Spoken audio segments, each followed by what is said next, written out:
اور یہ مجموعی طور پر 4 سال 6 ماہ اور 11 دن بنتے ہیں ان کے، جو یہ اپنا اختیار چھوڑنے کے لیے تیار ہیں۔ یہ 4 سال 6 ماہ اور 11 دن بنتے ہیں ان کے۔ اور دوسری طرف اعجاز الاحسن صاحب، انہوں نے رہنا ہے 9 مہینے 10 دن چیف جسٹس، اور اس کے بعد منیب اختر صاحب نے 1 سال اور 16 دن چیف جسٹس رہنا ہے، اور اس کے بعد عائشہ ملک صاحبہ جو ہیں انہوں نے رہنا ہے 1 سال 5 ماہ اور 10 دن چیف جسٹس، یعنی ان لوگوں نے 3 سال 3 ماہ اور 7 دن چیف جسٹس رہنا ہے، جو یہ کہہ رہے ہیں کہ جناب یہ ہمارا اختیار ہے، چیف جسٹس کا اختیار ہے، یہ کسی کے ساتھ شیئر نہیں کیا جا سکتا، رولز بن گئے 1980 میں اور وہی قانون ہے۔ یہ وہ لوگ ہیں۔ اچھا، وہ تیار ہیں 4 سال 6 ماہ والے جو ہیں، وہ تیار ہیں کہ ٹھیک ہے جناب، ہم اپنے اس اختیار سے دستبردار ہوتے ہیں، اگر یہ کسی اور کو بھی چلا جاتا ہے، 2 بندے اور بھی شامل ہو جاتے ہیں تو ہمیں کوئی اعتراض نہیں۔ لیکن یہ کہہ رہے ہیں نہیں، اور اعجاز الاحسن صاحب جو ہیں وہ انجوائے بھی کر رہے ہیں، اس وقت کمیٹی میں موجود ہیں نا۔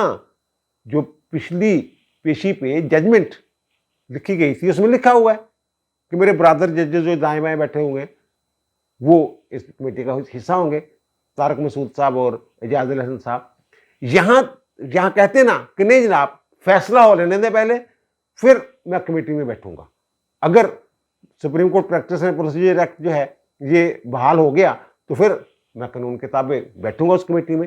اب نہیں میں بیٹھ سکتا، ابھی تک حکم امتناع جاری ہے، حکم امتناع ختم نہیں ہوا، تو میں کیوں بیٹھوں؟